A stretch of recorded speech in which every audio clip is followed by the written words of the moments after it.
Hello everyone, नमस्कार। के तपाईँ जीवन बिमा अभिकर्ता हुनुहुन्छ? तपाईँ जीवन बिमा अभिकर्ता हुनुहुन्छ भने तपाईँले जीवन बिमा योजनाहरूबारे पूर्ण जानकारी हुनै पर्ने हुन्छ। अनि मात्रै तपाईँहरूले आफ्नो प्रोस्पेक्टहरूलाई जीवन बिमा योजनाबारे जानकारी गराउन सक्नुहुनेछ। आज म तपाईँलाई गार्डन माइक्रो लाइफ इन्सुरेन्स अन्तर्गत रहेको दीर्घायु बचत लघु जीवन बिमा योजनाबारे जानकारी गराउन गएको छु। कृपया यो भिडियो अन्तिमसम्म हेर्नुहोला। केही कुरा नबुझिएमा यो भिडियोलाई एकपटक दुईपटक पटक गरी हेर्नुहोला।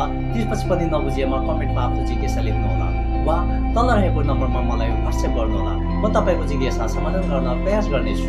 म सरोजान्स, digital marketing consultant, founder and CEO of diamond solutions, marketing incharge of garden micro life insurance and coach of बिमा अभियान। अब हामी विषयवस्तुमा प्रवेश गरौँ। म तपाईँलाई गार्डन माइक्रो लाइफ इन्सुरेन्स अन्तर्गत रहेको दीर्घायु बचत लघु जीवन बिमा योजनाबारे जानकारी गराउन गइरहेको छु। दीर्घायु बचत लघु जीवन बिमा योजना गर्ने व्यक्तिको प्रवेश उमेर 18 वर्षदेखि 55 वर्ष रहेको छ भने परिपक्व उमेर 70 वर्ष रहेको छ। यस बिमा योजनाको न्यूनतम बिमाङ्क रकम रु 10,000 रहेको छ भने अधिकतम बिमाङ्क रकम 5 लाख रुपियाँ रहेको छ। दीर्घायु बचत लघु जीवन बिमा योजनाको अवधि 12 वर्ष र 16 वर्ष रहेको छ। 12 वर्ष जीवन बिमा अवधि रहेको जीवन बिमा योजनामा बिमा शुल्क भुक्तानी अवधि 1 वर्ष, 6 वर्ष, 8 वर्ष र 10 वर्ष रहेको छ भने 16 वर्ष बिमा अवधि रहेको जीवन बिमा योजनामा बिमा शुल्क भुक्तानी अवधि 1 वर्ष, 6 वर्ष, 9 वर्ष र 12 वर्ष रहेको छ। दीर्घायु बचत लघु जीवन बिमा अन्तर्गत जीवन बिमा गर्दा बिमितले जीवन बिमा अवधिको समाप्तिमा कति पाउँछ भन्ने कुरा जीवन बिमा गर्ने बेला नै थाहा हुन्छ। 1 वर्ष जीवन बिमा शुल्क भुक्तानी गर्ने जीवन बिमा योजनामा बिमितले 40 रुपियाँ प्रति हजार प्रति वर्षका दरले ग्यारेन्टी रिडक्सन पाइन्छ भने 6 वर्ष, 8 वर्ष, 9 वर्ष, 10 वर्ष र 12 वर्ष बिमा शुल्क भुक्तानी अवधि रहेको जीवन बिमा योजनामा बिमितले 50 रुपियाँ प्रति हजार प्रति वर्षका दरले ग्यारेन्टी रिडक्सन पाउनुहुनेछ।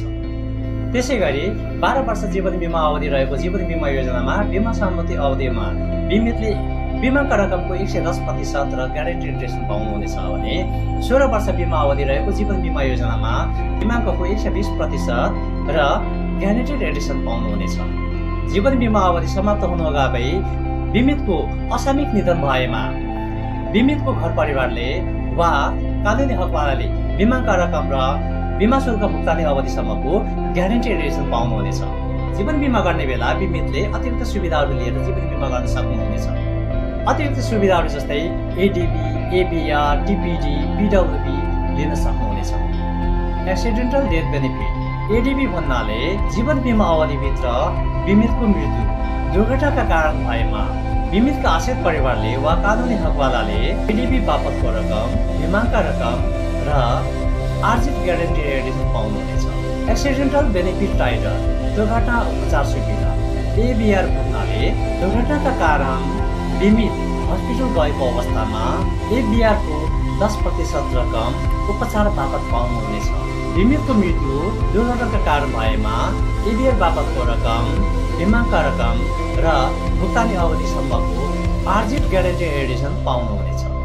प्रिमियम वेभर बेनिफिट पिडब्ल्युबी भन्नाले दुर्घटनाका कारण पूर्ण अङ्गभङ्ग अपाङ्ग भएको अवस्थामा बिमितले प्रिमियम तिर्नु पर्ने छैन। त्यसपछिको प्रिमियम मिना गरिनेछ। टोटल पर्मानेन्ट डिजेबिलिटी टिपिडी भन्नाले दुर्घटनाका कारण बिमित पूर्ण अङ्गभङ्ग अपाङ्ग भएको अवस्थामा जीवन बिमा कम्पनीले अपाङ्गताको आधारमा सेवा सुविधा दिने गर्दछ। टिपिडी बापतको रकम निम्न बमोजिम हुनेछ। दुर्घटनाका कारण बिमितको 2वटै हात, 2वटै आँखा वा 2वटै आँखा कहिले पनि ठिक नहुने गरी अपाङ्गता भएमा टिपिडी बराबरको रकम बिमितले पाउनेछ। त्यसै गरी दुर्घटनाका कारण बिमितको 2वटा आँखा, 2वटा हात र 2वटा खुट्टा वा एउटा हात एउटा खुट्टा, एउटा आँखा वा एउटा खुट्टा, एउटा आँखा वा एउटा हात गुमेको अवस्थामा कहिले पनि ठिक नहुने गरी अपाङ्गता भएमा टिपिडी बापतको रकम बिमा कम्पनीले प्रदान गर्नेछ। त्यसै गरी दुर्घटनाका कारण एउटा हात वा एउटा खुट्टा वा एउटा आँखा वा 2टै कान गुमेको अवस्थामा कहिले पनि ठिक नहुने गरी अपाङ्गता भएमा टिपिडी रकमको 50% रकम जीवन बिमा कम्पनीले प्रदान गर्नेछ। यसरी आज तपाईँले यो भिडियो मार्फत गार्डन माइक्रो लाइफ इन्सुरेन्स अन्तर्गत रहेको दीर्घायु बचत लघु जीवन बिमा योजनाबारे जानकारी पाउनुभयो। गार्डन मार्क लाइफ इन्सुरेन्स अन्तर्गत रहेको दीर्घायु बचत लघु जीवन बिमा योजनाबारे कुनै पनि जिज्ञासा भएमा तलको कमेन्टमा आफ्नो जिज्ञासा लेख्नुहोला। म तपाईँको जिज्ञासाको समाधान गर्ने प्रयास गर्नेछु।